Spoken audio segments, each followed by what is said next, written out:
Hello, I'm James Williams, and this is my technology law and policy analysis for ITech 4205. The subject of this presentation is artificial intelligence. AI stands for artificial intelligence. Artificial intelligence is technology that uses computers to accomplish many different types of tasks in a way that attempts to simulate a human's comprehensive knowledge or abilities. There are many different types of AI technology. This can range from simple chatbots that allow you to have a conversation with an AI companion to massive data gathering networks used in our nation's security apparatus. AI technology is a rapidly expanding and evolving field that continues to grow day by day. AI has quickly become a consistent part of consumer technologies. Many applications that enjoy massive popularity, such as TikTok, incorporate AI technology into their apps to enhance their users' experience. Popular AI technologies like chatbots and AI assistants have become a normalized product in consumer life. ChatGPT and Alexa are examples of wildly popular tools that define their consumer roles. Many large corporations have their own version of AI technology. An example of this is the Microsoft Corporation's Copilot AI system, which provides an array of functions from providing information to generating images. Governments have benefited from empowered data gathering thanks to advancements in AI technology. With AI technology advancing and becoming a normalized part of everyday life, how has the national and global legislation efforts fared? Looking at the United States, much of the legislation has been reactive rather than proactive. This means that much of the legislation has been created only when an issue actually appears, instead of before the issue takes root. The United States has its legislation split between legislation on the state level and legislation on the federal level, with executive orders sometimes used to enforce AI legislation. Cross-border cooperation is historically difficult for any type of legislation.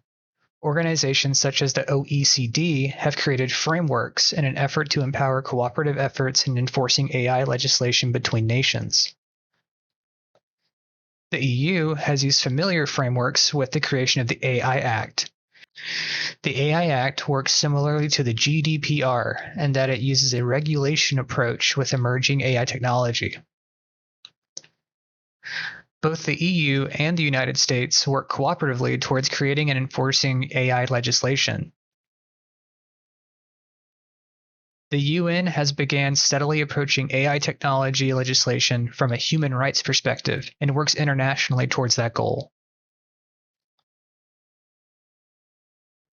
When looking at the global and national responses toward regulating AI technology, what issues are noticeable?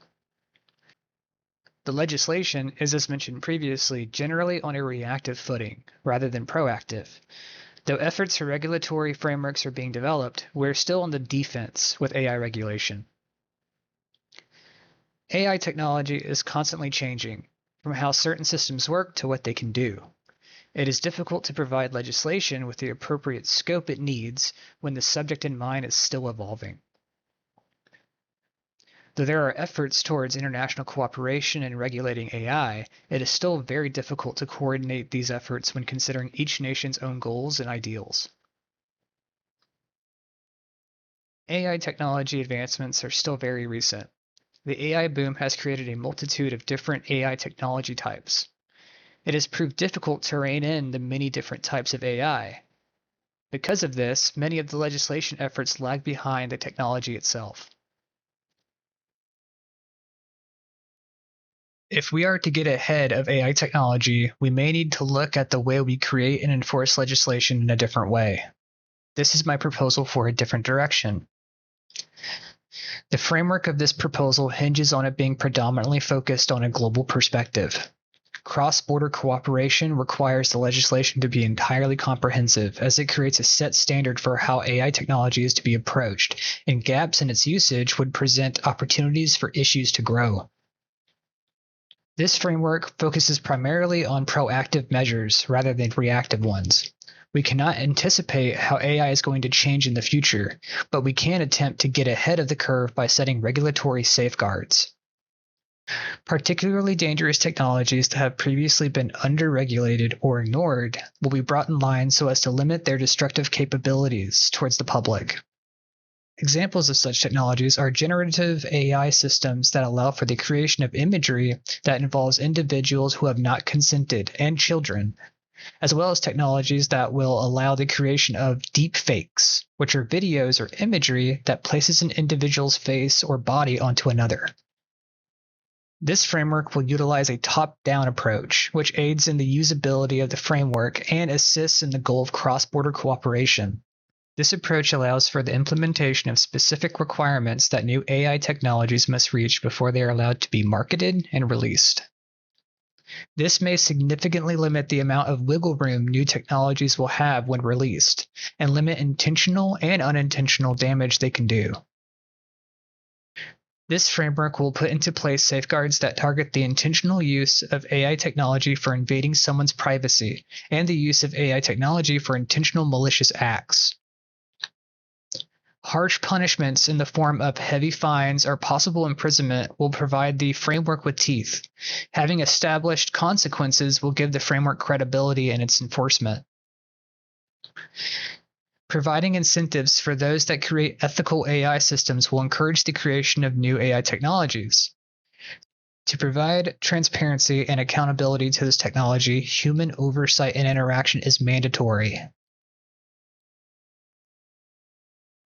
The framework would encourage the creation of public service content that aims to educate the public on AI technology. This content would provide both the general population and policymakers with vital information and educational opportunities so that the mystique and confusion revolving around this new technology is minimized. The framework would also encourage governments to incorporate ethically created AI technologies that follow regulations into their own systems. This will encourage the benefits of utilizing this technology while simultaneously providing an example of AI used positively. Disadvantaged nations or communities that could benefit from access to these powerful technologies will be given assistance in acquiring and utilizing AI systems. This will help those struggling while also expanding the acceptance of regulatory affirming systems. The framework I proposed is not a perfect system, and issues within the framework are inevitable, as any technological regulation will have issues.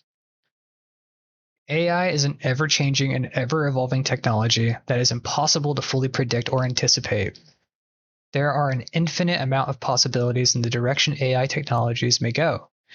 It is very possible that the issues covered by the framework could become obsolete due to an unforeseen progression in the evolution of this technology. The limitations the framework puts on the marketability of AI technologies may have an adverse effect on the global AI economic boom. Though regulations on AI technology may be necessary, they can also stifle the growth of the market, as the competitiveness of the market itself may be diminished. Because of the regulatory limitations put on AI technologies from the framework, it is possible that innovations that would revolutionize the field could be slowed down or even stopped. These measures put into place for safety could end up unintentionally harming the population due to the possibly amazing innovations never seeing the light of day. When creating a regulatory framework, it is important to think ethically to promote excellence. All legislation should be transparent in what it aims to accomplish and how it accomplishes it. Transparency for what these technologies do and how exactly they do it is important for understanding how to approach them.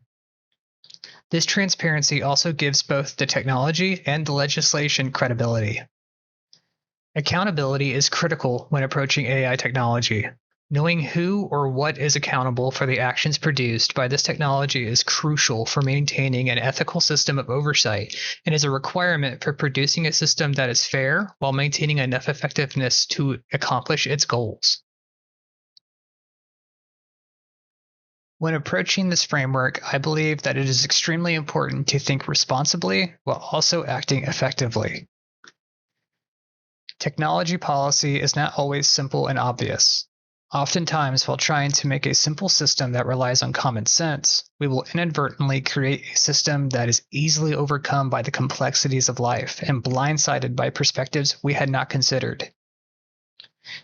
When approaching policy, it is important to consider both fairness and effectiveness. If policy only considers one group's perspective, it naturally will not take into account the complex relationships other perspectives provide. Idealistic approaches may not always be the most effective, safe, or fair. It is important to consider that others may not share the same ideals, and that you must sometimes consider the ideals of others over your own. Thank you for watching, and I hope you enjoyed my presentation.